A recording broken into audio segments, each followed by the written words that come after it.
I just finished this interview and am still kind of reeling a little bit, and I'm sure that you're going to really enjoy it. Ryan is a correctional officer, a peace officer in a facility in Canada, in Edmonton. And that in and of itself had excited me enough to want to interview him. But I didn't know about the beginning of his life. Like, I didn't know his personal story. And that's how the interview started out. And I am just amazed at where he is and what he does, because very easily he could have been on the other side of the coin and been one of the people who are incarcerated rather than one of the officers that are working there. He's very articulate, very reflective, and there are a lot of really golden gems to take out of this. And I really do hope that I interview him again, because I think there's a lot to learn about men and masculinity and the whole, prison world, I guess, the world of where when our boys make mistakes, that's where they end up. And the reality is that it's not, it could be anybody, any boy, any man who makes bad mistakes, bad choices. He could be one of those inmates. So, very interesting conversation. I hope you enjoy it as much as I did. Too many boys today feel lost, alone, and misunderstood. Too many parents feel the same. Behind today's troubling statistics is a generation of boys longing to be seen, heard, and valued. And yet the conversation around boys' emotional lives is still far too quiet. This new season of Unlocking the Parenting Code is here to change that. This season you'll hear more real conversations with young men, more expert voices on boys' mental health, more solo episodes where I share truths I've learned firsthand, and more wisdom from parents walking this road right now. It's time to open our eyes, open our hearts, and become the change our boys need. Boys aren't broken. They're waiting for us to truly see them, hear them, and stand with them. So tune in to Unlocking the Parenting Code for real conversations, real hope, and a new path forward for our boys. It's time. They're ready. Are we?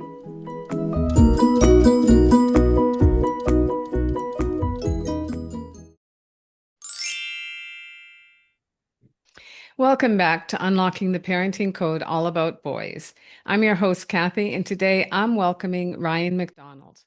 Ryan is the host of Solo Spotlight and The Conversationalist, two podcasts under the Spare Bedroom Studios banner that explore authentic stories, cultural commentary, and deep dive conversations with guests from all walks of life. Known for his grounded, engaging style, Ryan brings curiosity and candor to every interview.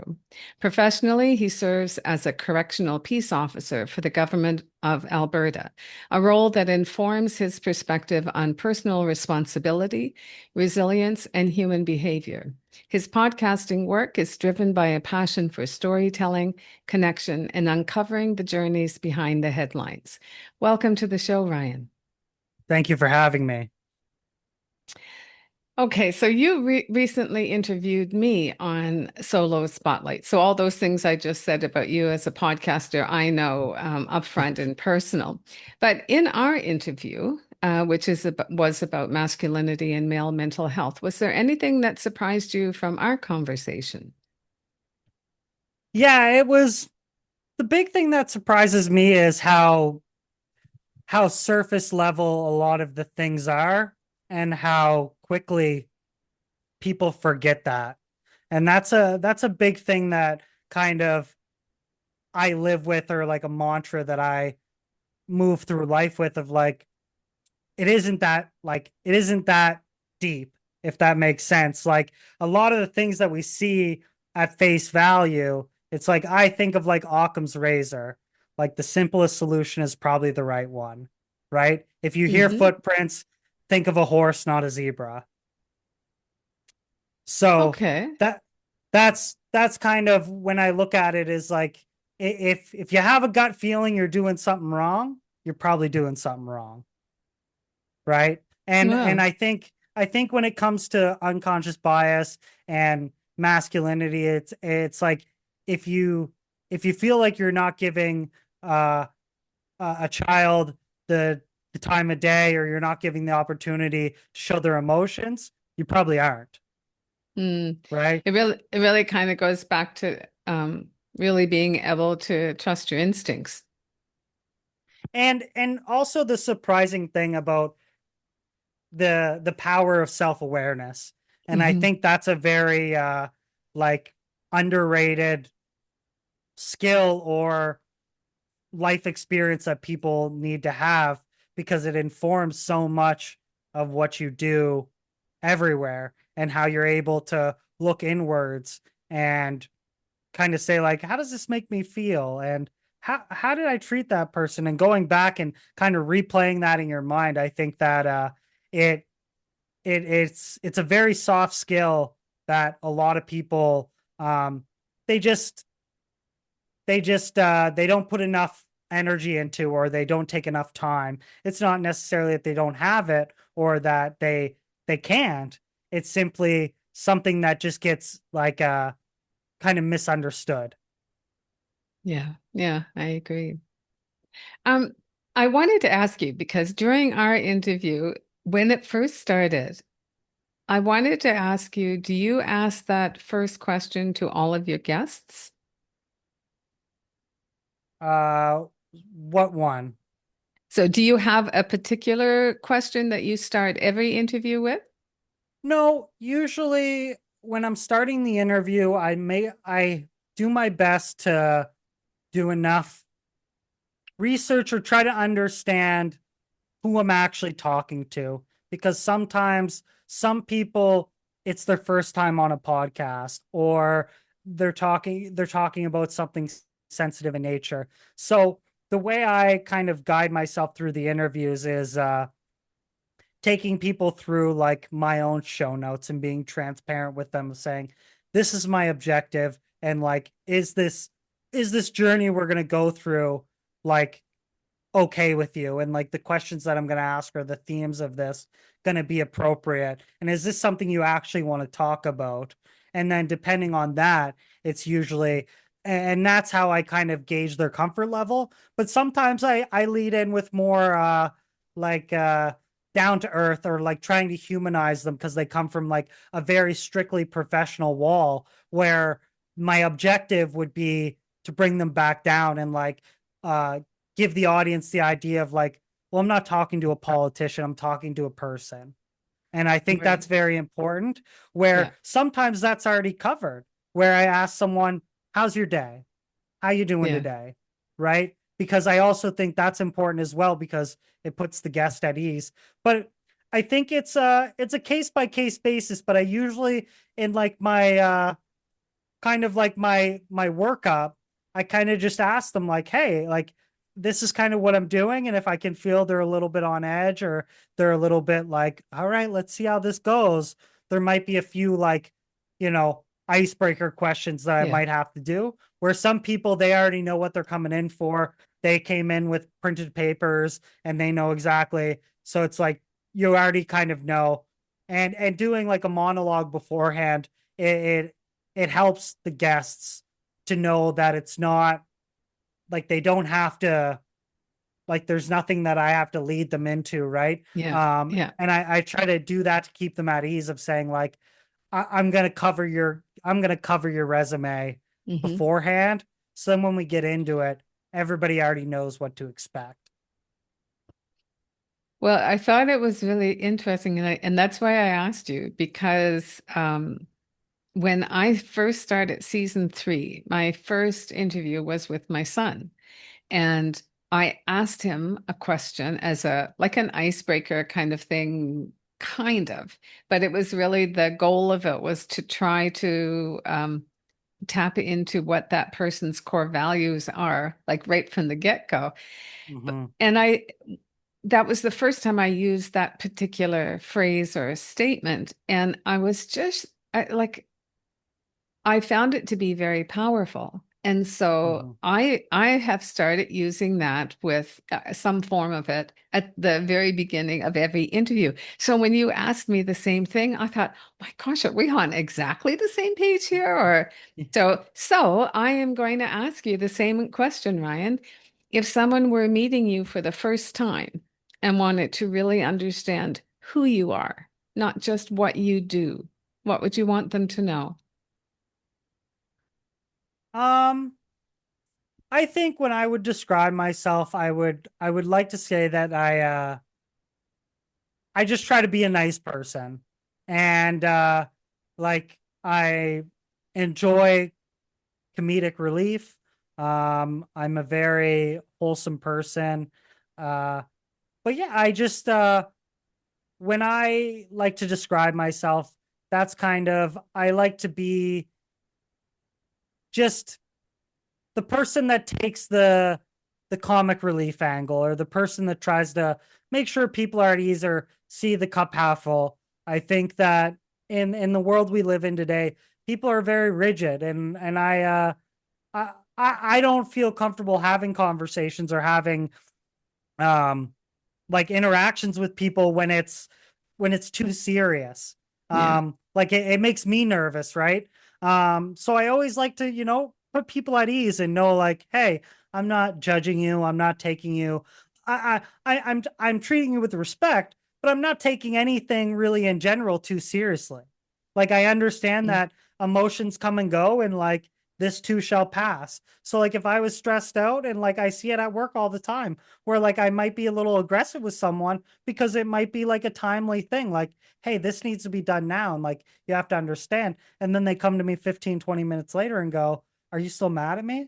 I'm like, no, like we're fine, like everything's fine, like it's situational, right? So when I like to make sure that when I let people know that like I'm very not not forgiving to be taken advantage of, but understanding like a lot happens between now and then. So people might have interactions, but like we can still meet on middle ground, right? Or like I might not agree with you, or I might you might not agree with me, but taking the approach of like, well, as long as we have a conversation and get back onto the right page, like everything's fine. So that's kind of like the pillars that I like to lean on, and knowing that like I lead with like generosity as well. Like I want to make sure that I'm like giving people giving people the time of day and making sure that they're heard, right? And genuinely listening to people. Okay. Uh, I'd like to get a little bit into your background, like again, connect it with being a male and Hmm. that from that lens. And you had shared an information with me that you moved away from home at 13, and that was a turning point for you. Could you start telling us a little bit about your background, like growing up? What was that like? Yeah. What? Yeah. Yeah. So my childhood was, to say the least, chaotic. Um, I grew up in all means like a very like well situated, my dad was a carpenter, my mom's a nurse practitioner, my sister very scholastic, she's very bright, she's an occupational therapist now, so the household itself like very achieving things. But in terms of the underlying problems, in terms of my dad struggling with alcoholism, and my kind of going through that of, there wasn't much like everybody kind of handled it on like their worst foot, if that makes sense. Like a lot of things were met with such like rage and like animosity, where like growing up as a kid, like I had a hard time like understanding, who to believe in, because when it comes down to it, like my dad would always be, under the influence, losing jobs, in between job, and a great carpenter. And but then my mom would come home and almost kind of bait him into like you're drinking all the time. Like, this is so this, blah, blah, blah, searching around the house, looking for liquor bottles. And it was one of these things where I never really understood, like, where's, where's the right in, like, where's the right in all of this? And then my sister went away to university. So during that time, like, I'm in junior high, I'm kind of figuring things out, going through all of this. I'm heavily involved with counselors because child services has been in and out of our life multiple times, as well as like law enforcement. So it came to a point where my dad moved away because he's a dual citizen, and he moved away to work on contracting with his brothers in Florida. So basically, and, and I think it came down to like my mom trying to keep me at ease. Like, he's never going to come back. It's fine. Don't worry about it. Because we had family friends that would always kind of like be like, they would always host us if like things were happening and we needed somewhere to stay and like the police were involved, or a little more of these very heavily, like, they didn't want me to witness, so they would send me to a family friend and I would stay there for a week or two, and then once everything was cleared up, I would come back home. But this was kind of like a turning point where like, I felt like I was betrayed by my mom when I saw him one day show up in the driveway, and in my mind I thought I was never going to see him again. And kind of, it was one of those things where now I was at this turning point where I didn't know what to think, right? So, 6 months goes by and I'm not seeing this guy leave, and we're back to square one, right? The hostile environment, the arguing every night, the nobody's really able to like give me any sort of like insight of what's going on. I don't know if I should blame my mom for terrorizing my dad about his drinking, or the fact that my dad's drinking. And then when it's the opportunity, why don't we leave? Why don't we go somewhere else? My mom kind of has this approach of like, well, I'm going to fix him. I'm going to fix him. I'm going to fix him. Right. And I think, I don't think there was any, I think it was out of love that she wanted to do that, and out of the idea of like, eventually we're going to turn the corner. Eventually we're going to turn the corner. And it just never happened. Right. So out of like knowing, having more of a personal relationship and more of like a role model to these family friends. Her name's Brenda, and she had three older children, and like way older than I was. So it was very interesting because like I wasn't going there for the idea of like, oh, look at all the other kids that I was able, like, they were in their 20s when I was 13, 14. So, but it was the idea of like, I felt like I had some security. I felt like I was able to kind of still be a child, if that makes sense. Where when I lived in this chaotic household, it was more or less like, well, people can't really know about this. Like, it's gonna affect our jobs. It's gonna affect, and so the idea of like, I was becoming more of the mediator in this situation than my parents were. And then basically one day I just kind of packed up shop and walked to their house and said like, "Hey, I need somewhere to stay. Like, I can't do this anymore." Right? And Brenda and my mom were best friends, and it destroyed their friendship, because to my mom it looked like Brenda was like trying to be my mother, and nobody really understood, like, no, like, I'm just 14 years old, and I'm not able to withstand this type of like, I can't be up till 2 or 3 in the morning when my dad's punching holes in the windows and throwing your dresser over because for whatever kind of delusional reason it is, right? So it was, I was trying to like reclaim my childhood in a way. So, and that kind of caused like a lot of turmoil with like my mom. My mom was very like hateful towards me because now everything was coming to light. Like, now this wasn't something that stayed within like the umbrella of our house. So it was between like 13 and 16 was like a very like eye-opening time where I had a lot of trust issues, and I was very like emotionally insecure. Like I couldn't manage my own like emotions, where anytime I got on the phone with someone, I immediately started crying because like I was just so overwhelmed all the time, where like I couldn't talk to guidance counselors, I couldn't talk to my mom, I couldn't talk to my sister, because it turned into this thing of like, well, you're only 14. You have no idea what you're talking about. You don't understand the situation. Like, you just need to come back home and everything will be fine.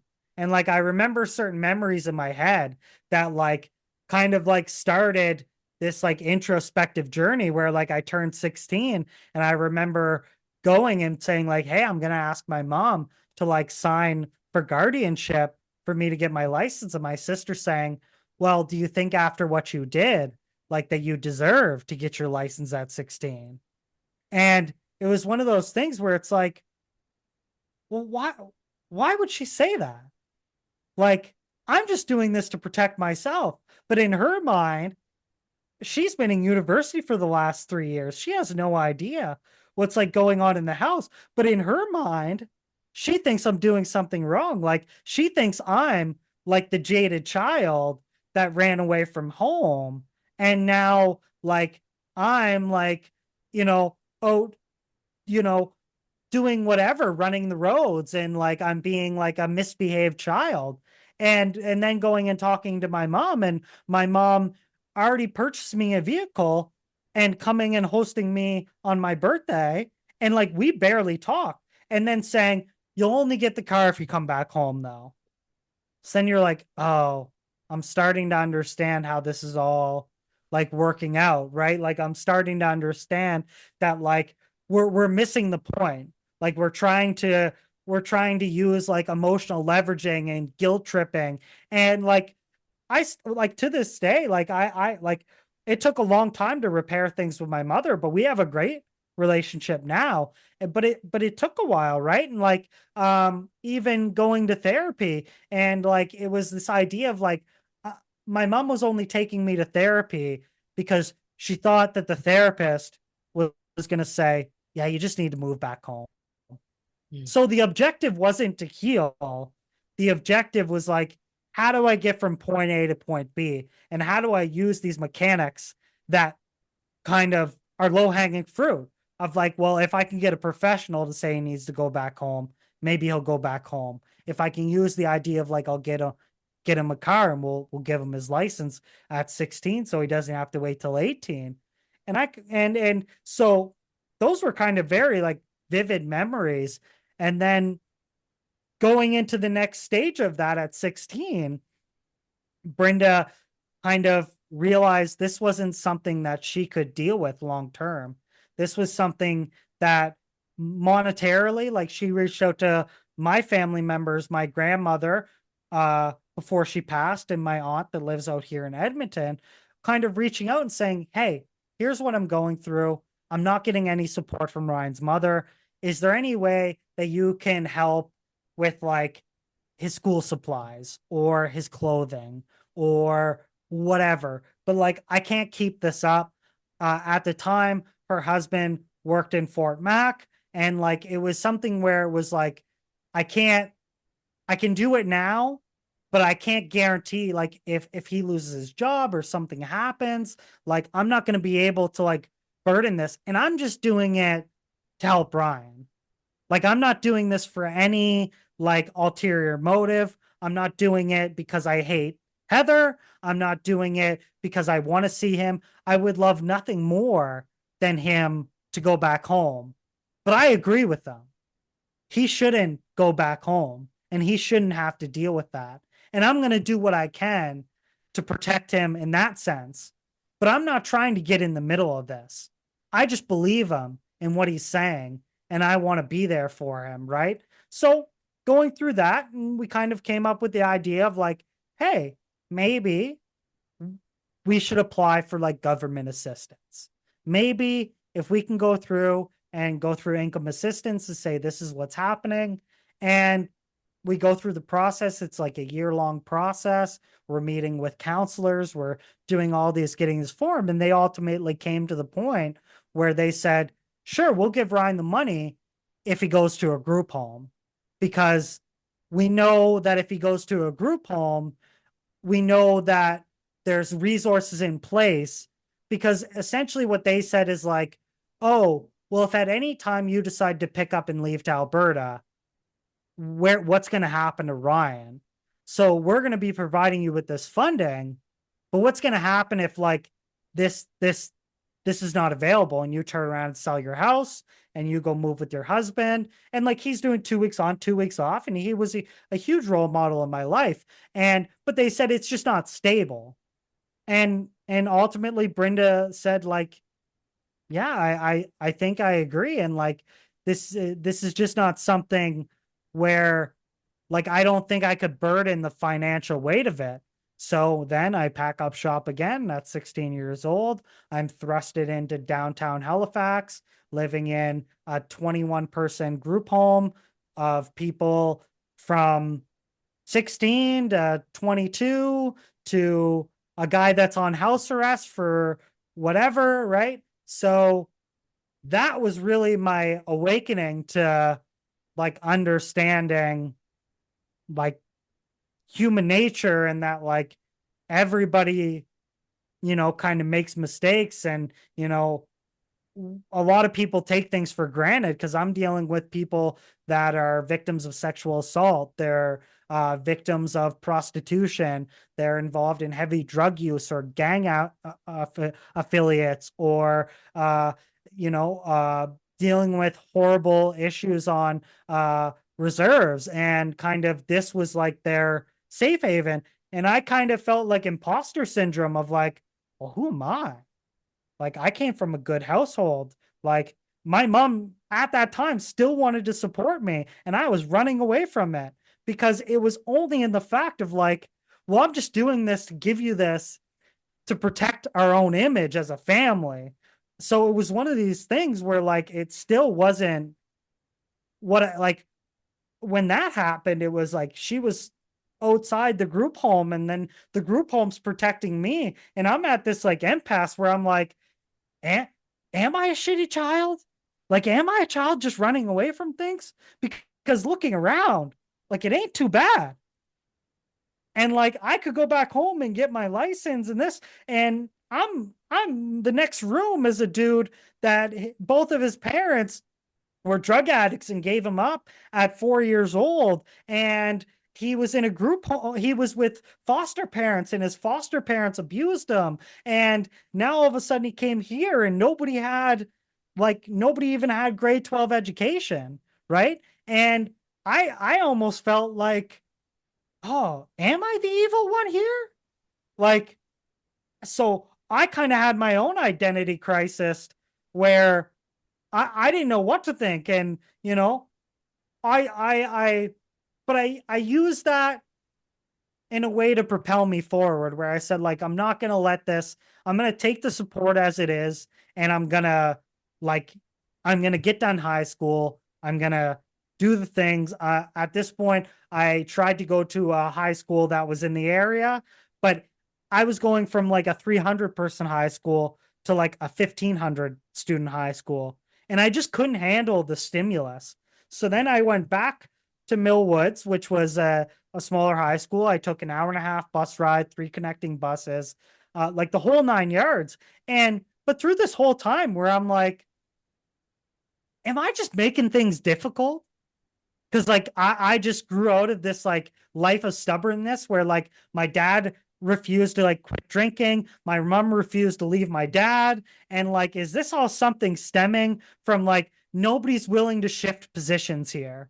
And like no one's willing to like give up. And did I just like, and now I just like sat in this for so long that I'm like unwilling to give up that I was a shitty child. Like, and now I like, am I living with it? If that makes sense.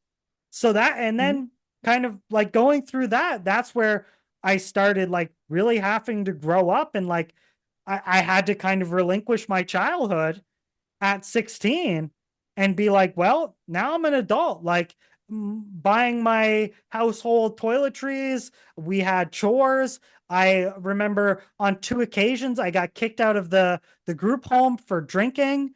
and like they found alcohol at the group home, and I was basically dismissed for 7 days. And they basically tell you, hey, like they like we don't really give a shit where you go. You just can't be here. And this is a consequence for your actions. And whether it was 40 of vodka or whether it was a can of beer, the rules are the rules. And you got to go. So from this time, you got to leave. So now I'm going to high school and I'm living out of a homeless shelter. And so, it was one of those things where I didn't know what to think. Like, am I in the right here, or should I just like give in and go back home? Because like this would all be solved if I just went back home. So So then I go, what kept you going? Like what this is quite a story, but like what like you must have such a deep conviction to stay on the path. I think it was an idea of like getting that early support from role models that I had beforehand and keeping that support even when I went into group homes. Like I still visited them once a week. I still called them daily. And Okay. and and unfortunately, like they became like a second or first family to me. So it was it going into it, and then I kind of felt too that like, well, you know what? Like I'm not doing too bad. Like I'm taking care of things. I'm achieving more than what I'm seeing my counterparts achieve within this group home setting. That like, but I think some of it came down to like, you know, having that stimulus at a young age of like, well, I know what I'm doing. Like, why would I like? And I've come so far now that like, well, I don't want to be embarrassed to turn back and ask for help at this point. Like, look at all of the disaster I left in my wake. Look at all of the things that people have done to invest in me and what I'm doing. Like, I think for me, it would be like if I went back now, I'm basically telling everybody that it wasn't as serious as it was. And I think that's what ultimately kept me going was if I if I go back now, I'm basically I'm basically spitting in everybody's faces that were willing to support me when I were to cry wolf. And I want it to be known that like this was as serious as it was. And like I didn't want to take that back for simple inconvenience. I was willing to deal with the hardship of living in a group home and not having locks on the door and getting things stolen from me and dealing with, nefarious characters throughout my time. But I also met amazing people. I also met people that turned it around for themselves. And whether or not it was achievement that I saw to be their capability, they were able to live a life that they appreciated and they valued, right? Like one of the guys who like left his foster care, uh, he was able to rekindle a relationship with his birth parents, and his birth parents were still heavy drug users, and I was totally against it. But it was the idea of like, is he satisfied with the life that he's living, and like does he feel like he's doing something valuable, right? And I was able to get into life-changing programs that I was able to volunteer, and I was able to join a choir, and I was able to coach soccer and meet people that open the doors to so many more things that I never regret any of the experiences that I had, because they led me down the road of getting into a university soccer program and being the first being the first participant of this youth program with group homes to actually go to a university, right? Where it was some of those things where I at some point I do still feel like it was almost like a little imposter syndrome, because I almost like got their head. Like I had more support than a lot of these people had. And I felt, to be quite frank, like a dickhead that was taking advantage for it, because I have a family that's willing to support me. And now I'm here like in the shit. this doesn't make sense. All of these people here don't have family, and you have a family that's willing to support you. What the hell are you doing? But it was the idea of like, not everything is what it seems. And Yeah. even on the face, it seems like yeah, it is very supportive, but not for the mental terrorism and not for the like stuff that you have to go through. And I even see it in my sister that she lived her childhood through that. And we still have friction, not because of that, but because of the difference in mentality or the difference in how we handle situations or how we handle conflict. I can see that where I'm more of someone that's willing, and this might be my profession, but where someone that's more easily able to address that, where I can see for her, she's more willing to accept defeat, to let everything be okay.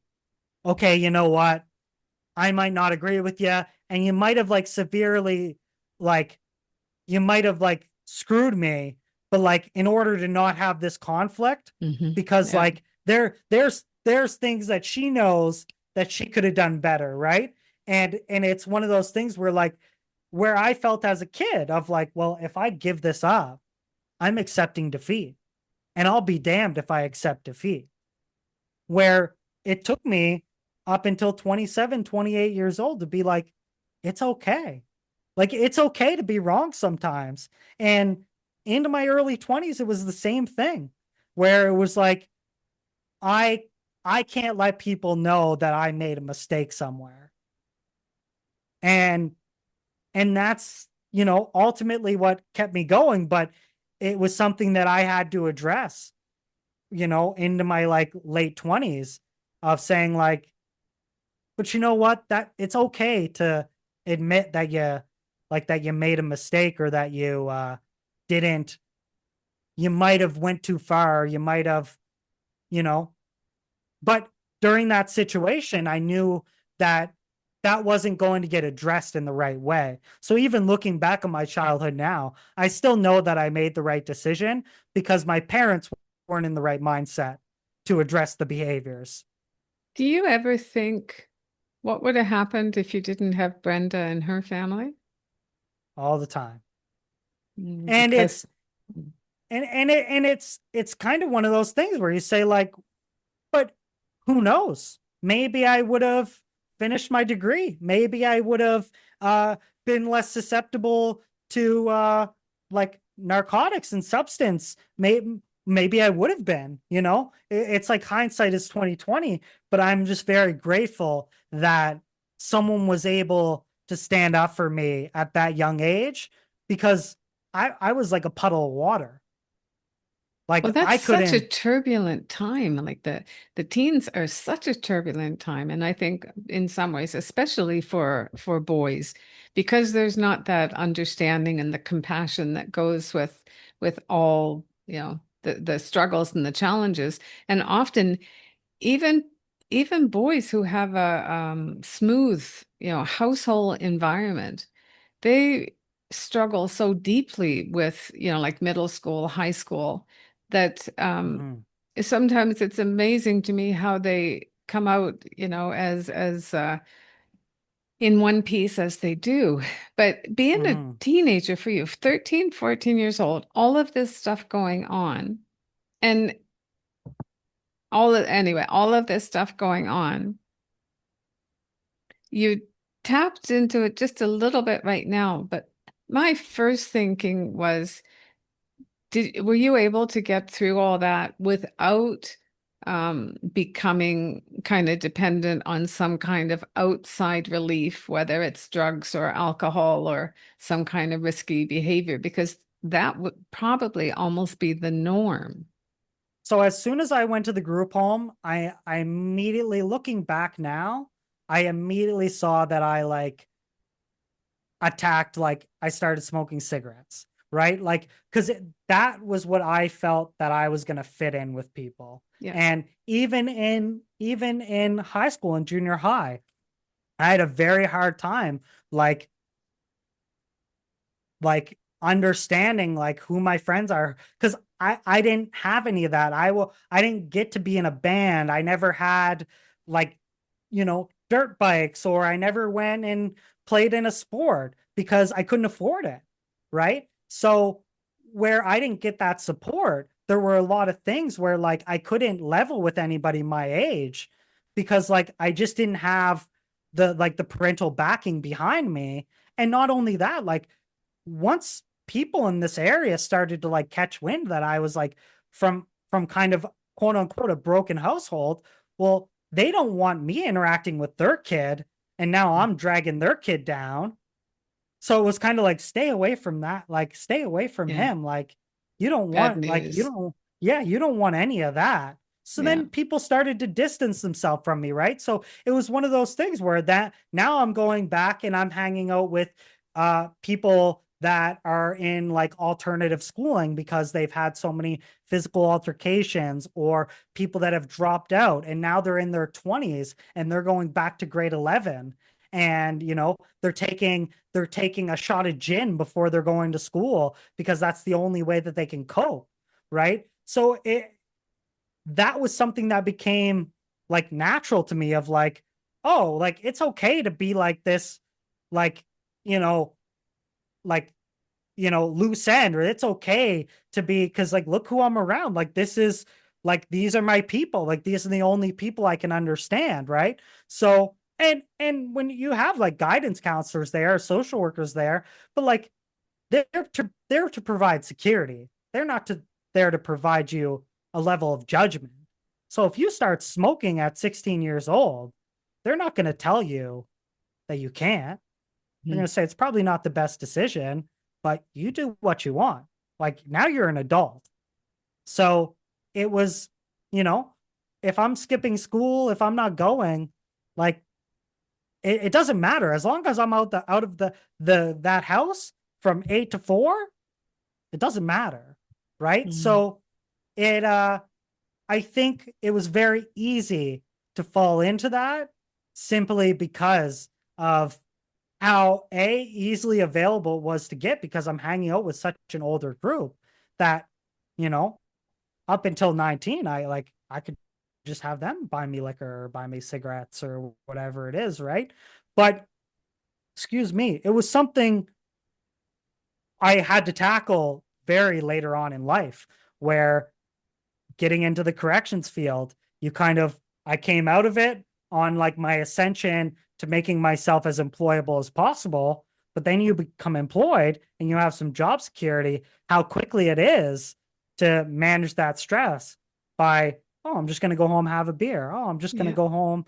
And, so for me and my like journey through life, it's still something that I'm like constantly have to come back to and like assess it and talk to my partner and have her, educate me in that and say like what you're doing isn't really, healthy or appropriate, and like this isn't gonna provide like a good household for our future family, right?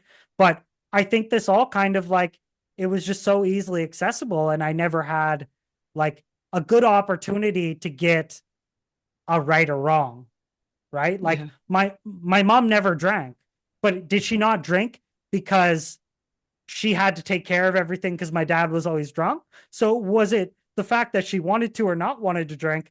I have no idea, Mhm. right? So Yeah. is drinking okay or is it not okay? Or is it just not okay because she had to take care of my alcoholic father? So if they were a healthy relationship, would they have both drank? I have no idea, Mhm. right? And it was both of the ends of the candle, right? Of like, I had the totally worse end, but the totally abstaining end. So it's like, well, she's crazy over here, but he's also crazy over here. So if I can manage the somewhat in the middle, I must be doing fine, right? Yeah. Well, and I think the peer influences is a really big one because I would guess like when you are on your own, like there's this deep need I think that we all have to belong. Like we need to belong to something, whether it's a family or a group or And so you do whatever is necessary to feel like you belong to a particular group. Ryan, I'm wondering, like with all of those experience you had growing up and into becoming a young adult, like how did that, really shape your view of what it means to be a man and and what you think like healthy masculinity looks like? Like what kind of you come up with that yourself? When I was raising my son, I longed for a guide, something real, honest, and grounded in what boys truly need. So I created the book that I wish I'd had. Packed with tools and real world strategies that actually work, you'll learn how to nurture his emotional world and finally understand the feelings behind his behavior. Because boys don't need punishment, they need guidance. We'll bust the myths that keep boys boxed in and help you support him through the real challenges of growing up. Most of all, it's about transforming your connection, one small moment at a time. Raising boys who become remarkable men. Get your copy today, and let's create a beautiful future together. I think the biggest thing for me is to try to aspire to like have peace in your life rather than live in conflict. And not only that, I think it growing up the way I did, it allowed me the opportunity to A, grow up really fast, but B, it allowed me the opportunity to understand who I was, understand my own emotions, and like almost be encouraged to be like, are you feeling this way? Okay, then go with it. Right. And having the early role model of like Brenda and her husband, John, and kind of being able to deal with such a toxic energy of kind of missing the plot and still being able to come back and be like, this isn't for you to handle. And like what you're feeling is okay to feel. And like we can sit here and feel it. Like we don't have to, like, although this is a burden, and they made sure to tell me all the time. And I really appreciate the amount of transparency that they had of like, they made sure to tell me, like, our goal is not to raise you. Like, we never asked for a fourth child. And it somewhat hurt my feelings, but it was something that they had to make sure that, like, Yeah. hey, this is like, we didn't ask for this. Like, we didn't ask you to come here. So, like, we don't want this to be put on us. And growing up and having like that type of like thing of like, they were willing to be transparent with me when I was 13, 14 years old. And that's something that I like take forward with everything of like when they felt like it was starting to become like a problem with monetary, like I was the first person they talked to. And Yeah. whether I was 14 or 28, like it was always this idea of like, we want to make sure that you understand like how this is going because like we don't want you to get the wrong idea or we don't want you to fall into this narrative of like I'm being kidnapped or I'm being like Brenda just wanted another child and Hmm. so things like that where and I feel like I had very going from 16 to 20, I had some very integral role models in my life. One, his name is Lucas Golds, and he was the boyfriend of one of our live-in workers. And he introduced me to a program that they were doing for soccer. It was called street soccer, and it was for homeless or at-risk youth. So he invited me over there a couple times, but it was on the idea of like, but you have to give something. So I was not a religious person, but he was deeply religious. And he said, I would love to have you in this program, but beforehand, you need to come to the Sunday supper that we do for the homeless people around the area. And you need to serve the people for the hour before, and then we can play soccer. And it instilled with me this idea of being generous. And even if I didn't believe in God or even if I wasn't religious, it was the idea of like, you have to have humanity. And like we're boring the space and we have this space. The gymnasium in this church is free for us. And like you're not doing anything. So why wouldn't you come here and serve people that are less fortunate? And you'll go home feeling like a better person, knowing that you did this. Whether or not you believe in it, whether or not you understand it. And that was very he instilled a lot of deep wisdom for me. And I remember that I was going to I got selected to go to like their national team. So street soccer is like a global thing and Canada is like one part of it. And then they have all of their like Halifax, Vancouver, Toronto, et cetera, et cetera. And they select one person to go to a team to represent them at like the futsal World Cup. And I remember that I was trying to get selected, but he made sure to tell me like, well, you have to work for it. Like a lot of people that are in your position, like they're not going to a they're not at the level where they're even going to have the ability to try to get there. We know you're going to do it, but we need you to be grateful for it. And we need you to make sure that like you're going to sit down with us and you're going to rewrite your letter for like selection and we're going to have you go to these people and we're going to have you go to these people and you're going to go to this workshop and you're going to do this. And oh wow, in the background they're helping me get my passport done, they're helping me do all this, right? Where it came to like all of the work that I'm putting in is going to pay off, right? And my second role model was Eduardo Farias, and he was a he was a professional soccer player that retired and created a soccer academy. And through me playing with like street soccer Halifax, he asked me if I wanted to come and coach. And by no means was I qualified to coach at all. But he saw that I had this ability to like train people and teach people. So he took me on. He picked me up every day, brought me, drove me home. And but not only that, like it was this idea of like I'm gonna you want to be like a well-playing soccer player, I'm gonna treat you exactly how that person should be treated. And even though you got handed like a shitty hand in life, you're no different than anybody in this facility. So, and I was getting the training for free and using the coaching to pay for it, where the kids that were my age and probably 2 or 3 years younger, their parents were paying thousands of dollars for this training that I didn't even know. And I was getting the same amount of training, the same amount of like one-on-one time. I was treated the same way, and none of this was ever on the back of like, well, I'm only doing this because he was like a kid that had a hard life. And I was never bannered or I was never made to be this like, look at this, like, because at any time he probably could have leveraged that and said, look who I'm supporting. Like I'm supporting this kid from a group home and I'm giving him training for free. No, I was a kid just like everybody else. If he couldn't pick me up, I needed to take the bus. And like I showed up like everybody else, go get and by no like I was never taken easy on, nor was I glorified as like this injured soul that needed to be coddled and taken care of.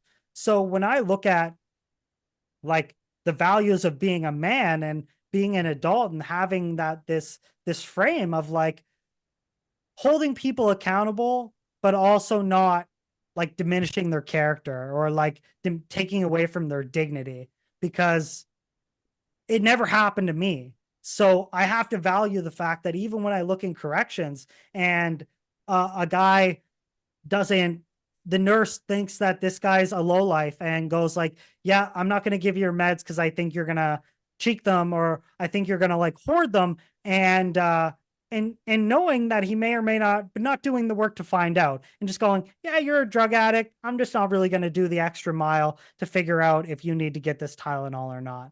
And I take on the approach of like giving that person the dignity of saying like, okay, what happened? Well, how do you want this dealt with? Because I'm going to tell you the scenario that I think is going to happen to be transparent with you. But I'm also going to be straightforward with you and tell you it's they hate us just as much as they hate you.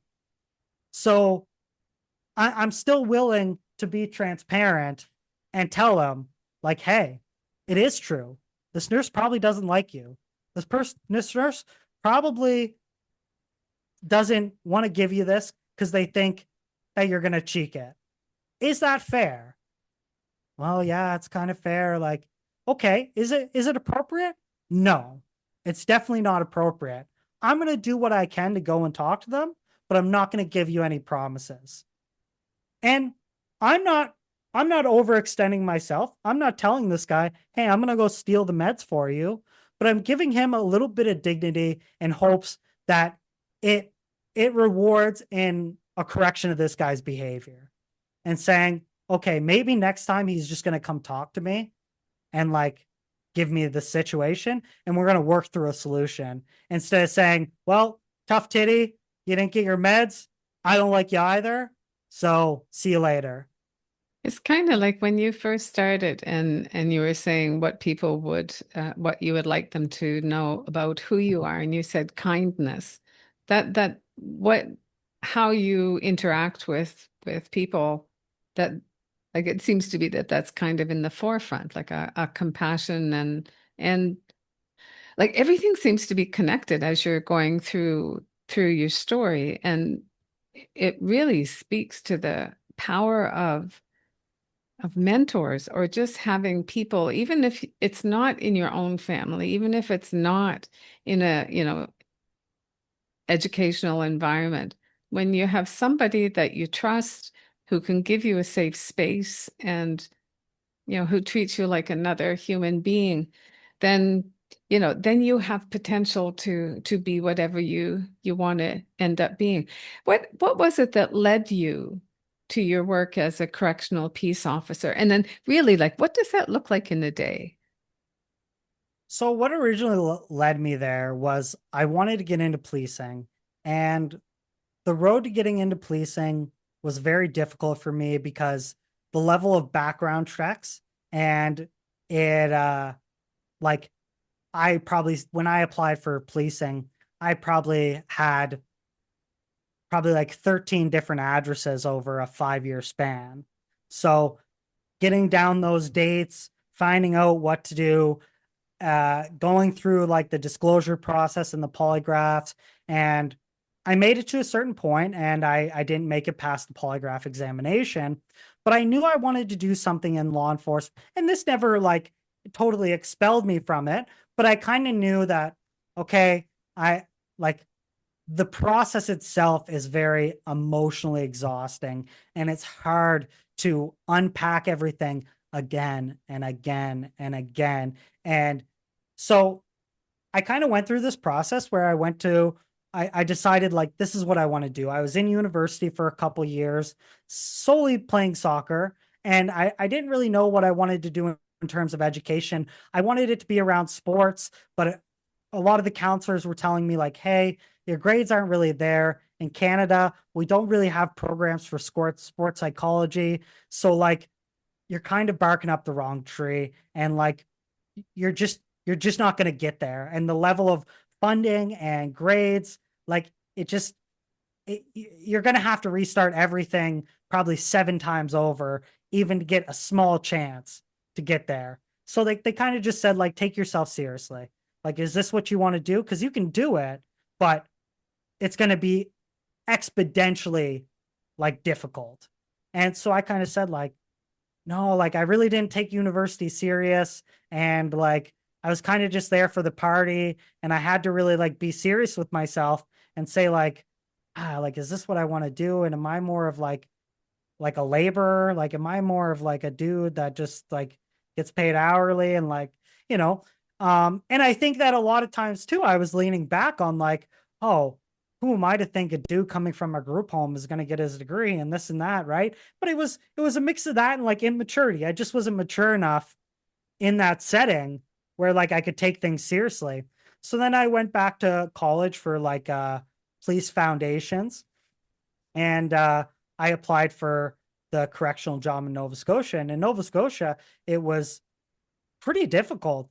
they only hired like for the entire province, they only hired like 14 people. And I remember I was applying for like a position that was close to my residence.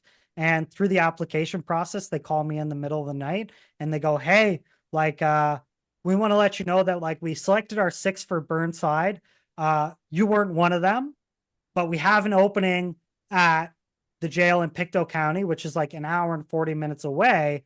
But you need to tell us right now if you want the job." So, and so without consultation from my partner at the time, I took it. And then my partner at the time was like, "Well, I'm not moving there. So, like, basically, you're going to have to travel back and forth." So throughout the whole training at this time, my dad was arrested for a DUI and he was facing time in jail. So, albeit a different jail, but through my training process, I was hysterical because I was like, "Oh, they're going to find out my dad's incarcerated and I never said anything. And now I'm going to lose this job. And like, what am I even doing?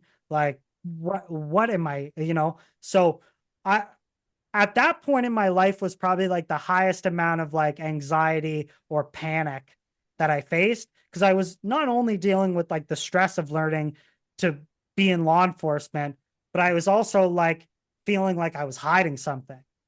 And I was feeling like I was like, "Oh, they're going to find this out." And Yeah. like every time any manager or supervisor came in to check on the class, I was like, "This is it. Oh, like, oh, this is it. They're going to drag me out of the class." And like to the point where I was having full blown panic attacks during training and I had to go sit in the washroom stall for like 30 minutes just to like bring myself Wow. down of just to bring myself back to reality. And like I'd be in the middle and even finishing the training, I remember being in units of like, what if my dad gets transferred here? Like, oh, and that's where I started to develop like, soothing techniques where I had to like, self-identify with my area and be like, this is a desk, this is a computer, this is a floor. Because I would go like into a total level of a hysteria. So the first year of my corrections job was like a total whirlwind of emotions where I was trying to figure out how to do the job, dealing with the politics of the job, as well as like dealing with my own like personal like demons and learning how to deal with all of this anxiety that I like never got to experience as a kid. And now all in one fell swoop, it was like coming in and I didn't know how to handle any of it. And so that was a big thing. And I slowly got around that. And then through needing a change, I decided, well, if I think that I want to be like the best at this job, I want to go to like the worst possible spot to prove to myself. And I think again, when we talk about linking it back, it was like this idea of like delusional stubbornness where I said like, no, I'm not going to be a real corrections officer until I go to the quote unquote like worst possible jail in the country. And so then I applied to the Remand Center here and I took the job and I came out here on a whim with having like my sister and my aunt as a support system. But here is a totally different beast. But I think when we talk about day to day, I think through gaining like emotional maturity in myself and understanding that like self awareness, it allowed me to be like an exponentially like better correction officer simply because I have like my own emotional regulation and I'm able to understand that like, oh, this guy's not yelling because he's actually mad at me. Like he's judging me based on the uniform I'm wearing, not because of the person I am.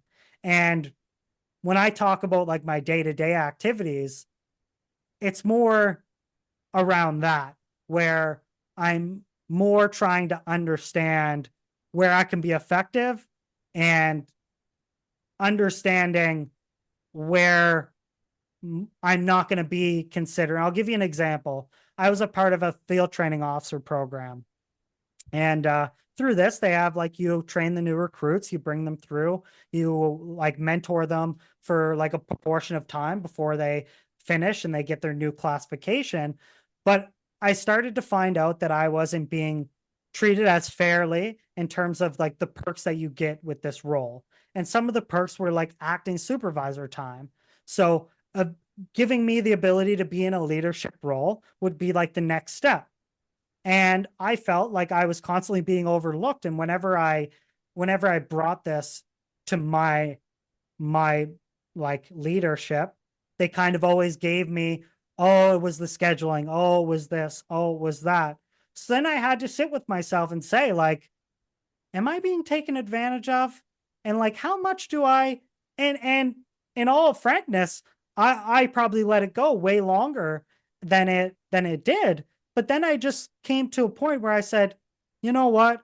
Like, this is not that I'm upset about it, because I am, but it's the principle of it.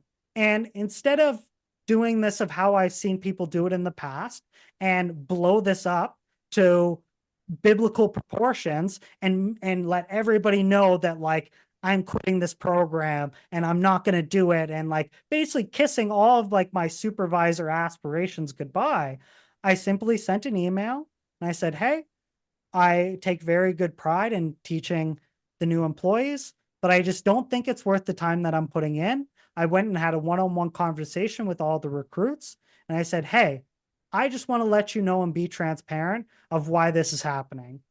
This is what's going on behind the scenes. It really has nothing to do with you. And I really don't afford you telling you, because I could have just quit and new people come in and say, I'm your new field training officer, how you doing? But I said, you know what, for you to understand like how the nature of everything works, I think that you're afforded the idea of like, hey, I don't want you to take into your own like imagination on why you think that I left this program.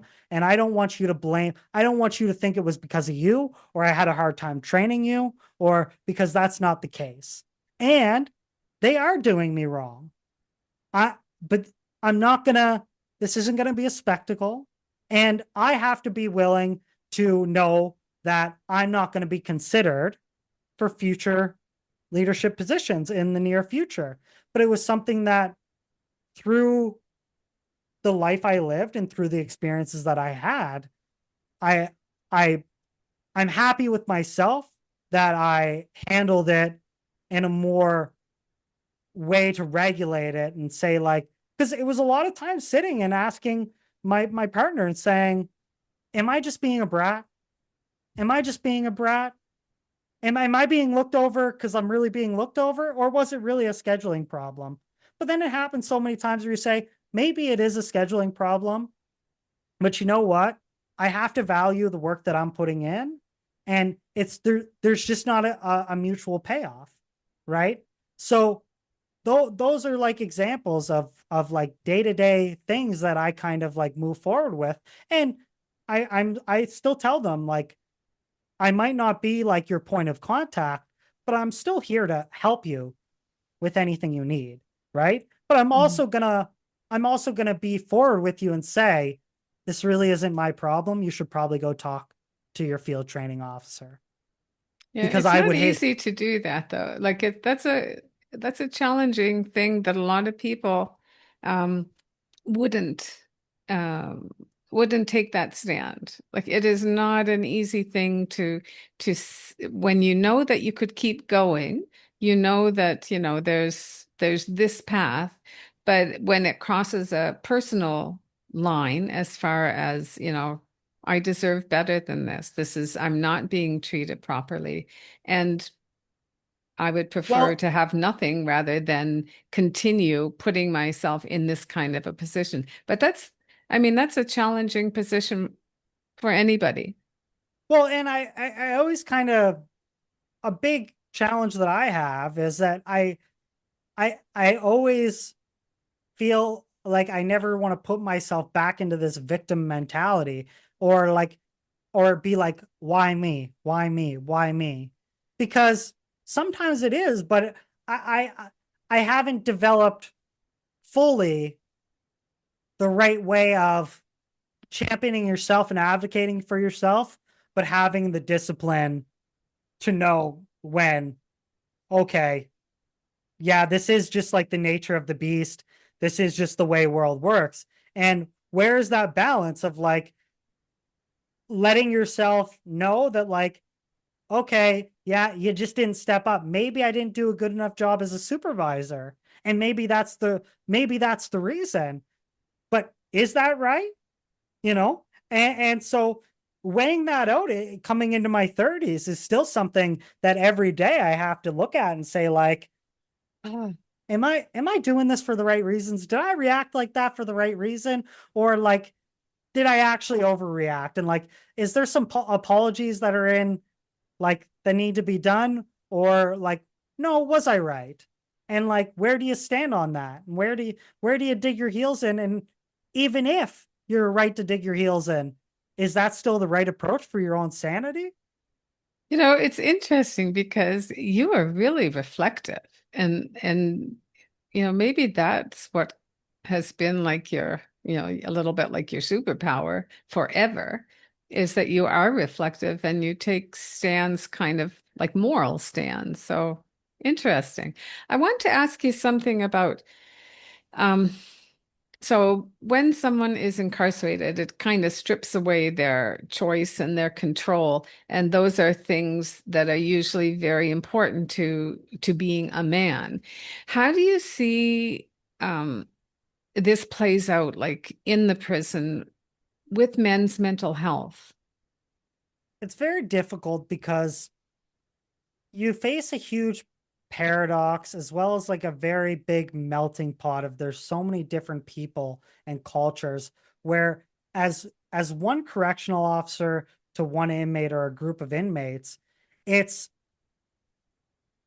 at one point you don't want to behave as you're favoriting someone, but on the other side you don't want to empathize with something you don't understand. And a lot of times you don't know who bad actors are. So there becomes this like con game of like, is this person leveraging me for my emotions? Like they'll come in and ask you, how was your days off? What's your favorite sports team? But you always have that like armor where you're saying like, is this guy just trying to screw me in the future? Like, is he just trying to get under my layers here? So then, like, when he asks me for a pen or he asks me to order him an extra meal tray, well, now I feel bad because I feel like we're friends now. Right. And I think that kind of it makes the waters murky because there's so many different variables of what goes into what's actually authentic and what's not authentic at all. And like, is this guy pretending to be very mentally ill because this is a long game in his court case, and eventually he's trying to plead insanity. So he's gonna use these tactics because we have to record it. So when we record it, Mhm. this all gets pulled up in court, and then it helps fuel his case, or he's trying to get a certain type of right. Like so, but when you look at mental health and when you look at how that works, I think a lot of times the system doesn't do anybody favors in like maintaining people's dignity. And simply because it is a systematic numbers based system.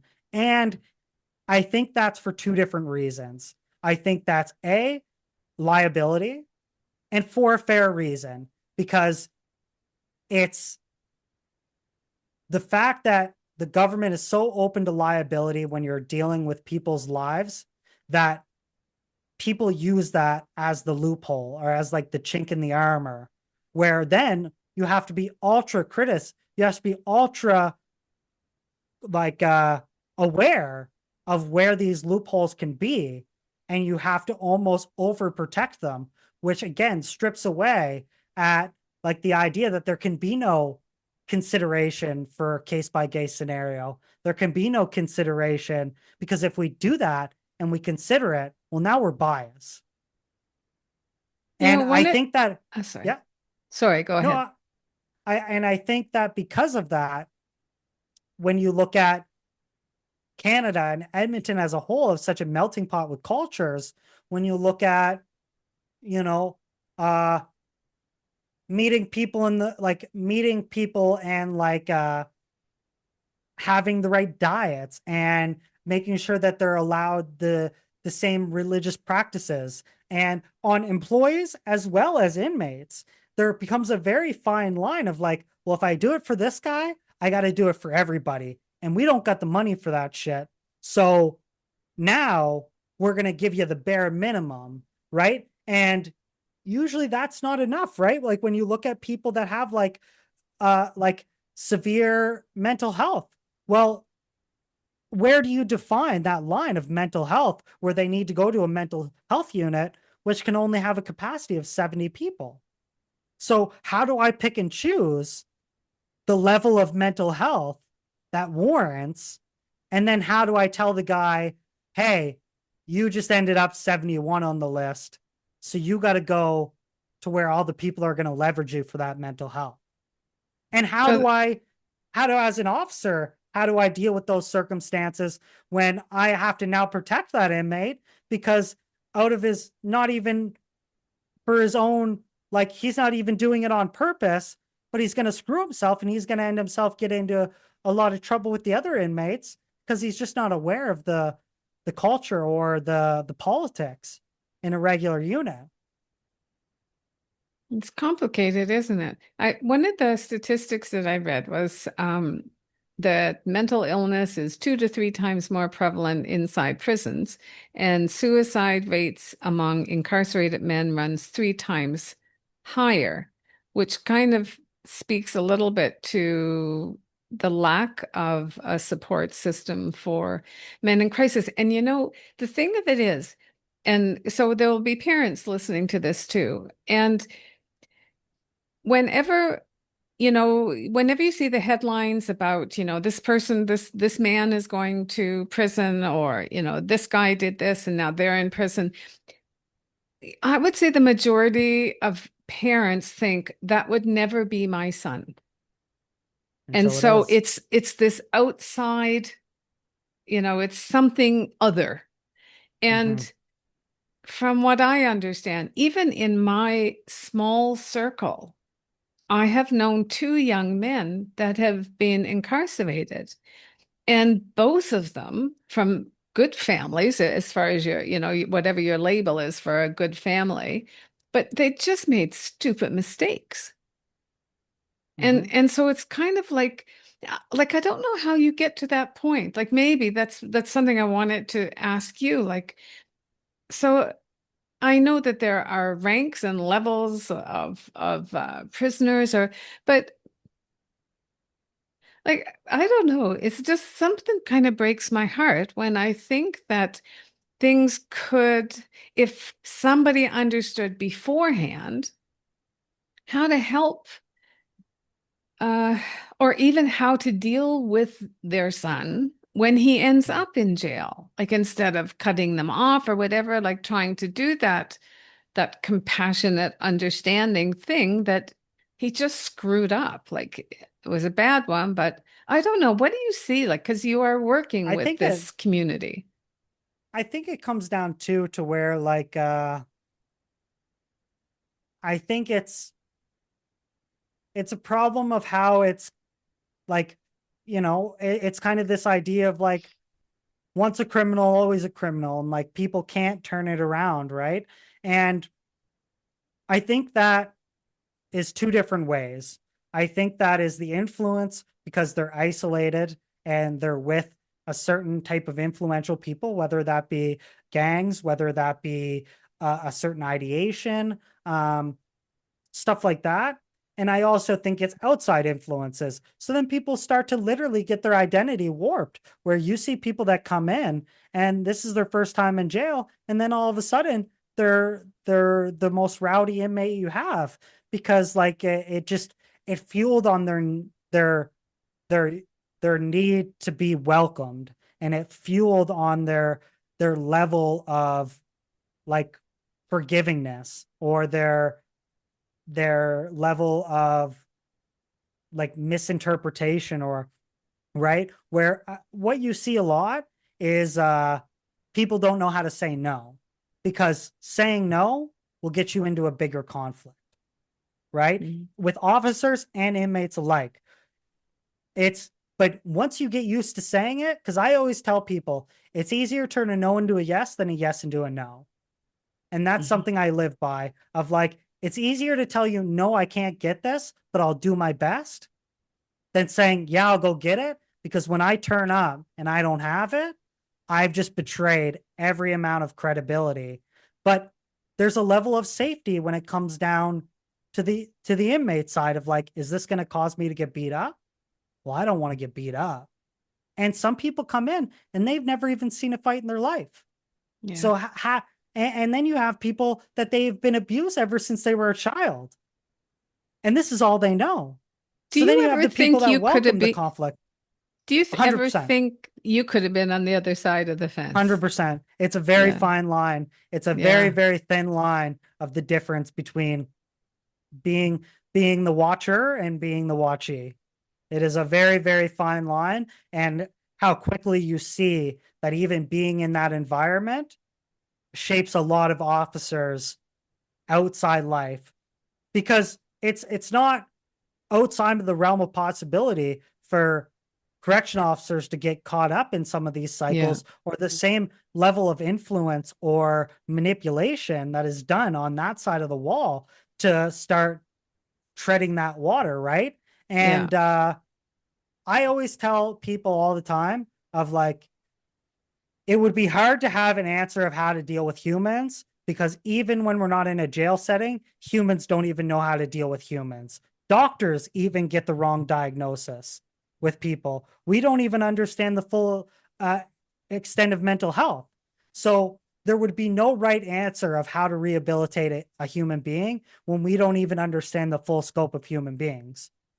And if you and to on the other side, it's the old saying of like, if I had to understand why that person is insane, I would probably have to be insane myself. Mm. And that's kind of what happens. Like I don't I wouldn't know. Like sometimes there's so many contributing factors where you're like, there's half the stuff I probably don't even know is going on that is You know, leveraging them. one of the things you just said reminded me of something, and so I wonder how you make sure this doesn't happen in your life. But I've known people who have gone on the police force, and that especially the people that I knew, they had gone undercover for a while. So they're really, and in big cities, and so they're really seeing the darkest part of society. And Mm-hmm. what you were saying about how, that can start to affect your personal life when you're off the job as well. I just saw it so clearly, like almost a personality switch. Um, so my guess is that you have to work a little bit at keeping your, like I don't know, a positive outlook on life, or which you seem to have done all of your life, Well, basically. and unfortunately, it does change Yeah. people's lifestyle. That's not, uh, there's, to put it bluntly, it's not about the job you're doing. It's about the person that you end up at the end of the job. Yeah. And that's what I try to caution people of saying, like, you need to recognize really quick of like, is this something that you can sustain in and out of the job? Because like it starts to turn into a lifestyle where you Yeah. could go with your friends and hang out, and you start to experience overstimulus where I even saw where when I was in university, I loved it. I was a part of student council. I was this, I was that.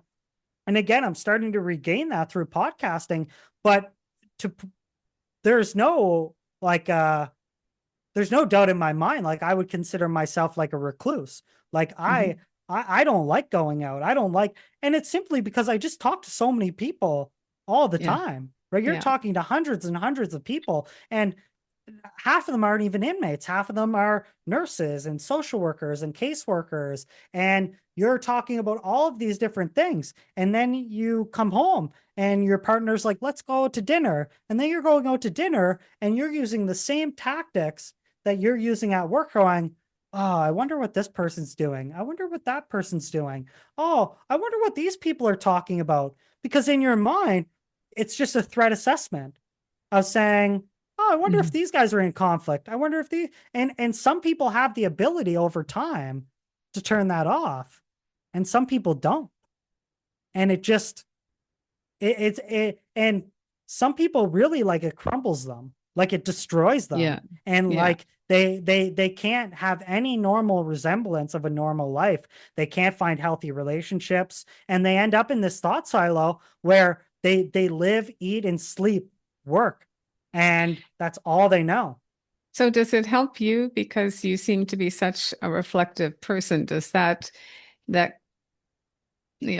thought process help you stay a little bit more grounded? Like how long have you been working at So the I've been a correctional center? corrections officer for about 9 years now between both provinces. Oh, that's So quite a long time. So when looking back at it, it takes a lot of like training. You have to like train yourself in like how much do I communicate with my coworkers? Is talking to them every day about the outcomes of work really healthy for me? And how do I make those boundaries with my coworkers of saying on my days off, like you won't hear from me, right? Mm, And how do I still tell these people that I'm their friend? Right. And I yeah. say, if there's an emergency, if you end up with a flat on the side of the road, like by all means, like give me a call, I'll be there. But you also have to understand, well, I can't expect this from everybody. And Yeah. I can't line myself up to get disappointed. I have to be realistic where like people are only as nice to me because they have to spend half of their lives with me, and the level of what they have to spend with me, it's inherent that they're gonna be a very integral part of your life. But then setting those boundaries of going, these are people that I have true friendships with. These are people that are getting paid to be my friend. And like this is somewhere in the middle. Yeah. Right. Yeah. And and having those boundaries is really hard because how do you develop a friend group outside of a correctional setting? Because every time you go to any type of function, well, the hot topic is, what's the craziest thing you've seen in a jail? Tell me Yeah. the craziest story. And then Yeah. you tell someone, and you could hear a pin drop, and Yeah. everybody's like, that's disgusting. And you're like, So yeah. I don't know what you wanted me, right? So now you're Yeah. measuring this of like, what's appropriate, what's not appropriate. So now I'm this big albatross in normal social circles. So am I even normal? I should just stay at home, right? Or that's And when you gravitate to the people who are in exactly the same position you are. exactly, right? I'm just going to go back to what I'm comfortable with. But Yeah. it takes a lot of training, and it takes a lot, and my method might work for some people. A lot of times you see it's therapy and Hmm. counseling, Yeah. and finding out, and a lot of times it's like unfortunately a lot of times it's that lived in thing of like when people see themselves and say like, you know what, everybody's watching me, I'm so valuable, and you say like, until like someone burns that bridge with you, like unfortunately you're not gonna. And it's such a terrible like method of learning, and it's probably the worst method of learning, is to almost learn through trauma. But it's Hmm. like you're not going to experience how to learn how to deal with inmates fighting until you deal with inmates fighting, Yeah. Yeah, for sure. and it just sucks. Yeah.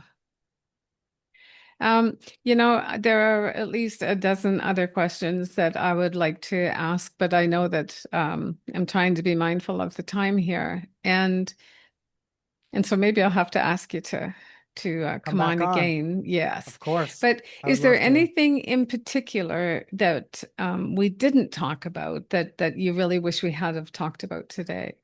No, I think we covered a lot, and I really appreciate the conversation we had today. I really want to do more. Like Yeah, yeah. I do know that. Um, where would you like people to connect with you, follow your work, listen to your podcast? Yeah, so you can find us on all social medias as well as YouTube, Spare Bedroom Studios. As you said at the start of the episode, we banner two different shows, The Conversationalists, that is with myself and a few of my best friends and coworkers, as well as Solo Spotlight, where I do my utmost in terms of championing the voices in the area that I live in, as well as people that I come encounter with through social media and other facets of my life. It's an opportunity for me to learn who I am as a person and challenge my own biases, as well as champion people that are doing amazing things in the community. All right. Well, I'll make sure that I put all your information in the show notes. And I do know how precious time is, and I hope you feel that I've honored yours today. And it really has been such a pleasure to talk with you. And I know that I'm going to take away a lot and really think about the things that you've spoken about. So I know I'm going to want to follow up with you at some Of point. course, I So can't thank wait. you very, very much for being with us and just sharing everything that you did today. Thank you very much. And thank you to our listeners for joining us on Unlocking the Parenting Code, all about boys. Be sure to check out Ryan's links in the show notes, and don't forget to subscribe, share, and tune in next week for more conversations about boys and men. Thank you for sharing your time with me today. Every conversation we have here is a step toward raising boys who feel seen, heard, and deeply valued. If you're looking for more support on this journey, I invite you to visit me at sonhoodcoaching.com. You'll find a link in the show notes. And as always, thank you for being part of this important movement. Until next time, take good care.